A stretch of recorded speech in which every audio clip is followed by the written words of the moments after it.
Good morning from the American Muscle Car Museum. Beautiful Melbourne, Florida. Sun's out. Out of the collection today, we've got a 1969 GTS Dodge Dart. It's done in a copper metallic. Car has a 440 Magnum, single 4-barrel, running it through a 727 automatic transmission. Car has a black vinyl top. High back bucket seats in it, has adjustable headrests in it. A little bit of trim on the back there, GTS Sports.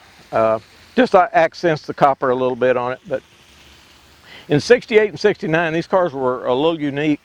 Chrysler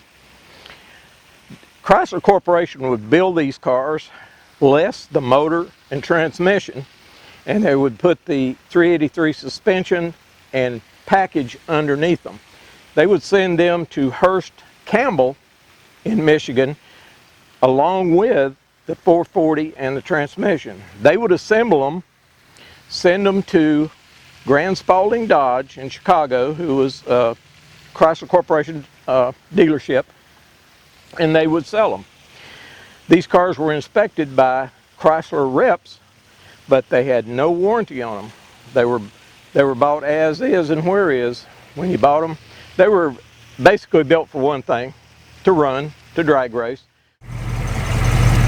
Once again, guys, we really appreciate you guys watching us.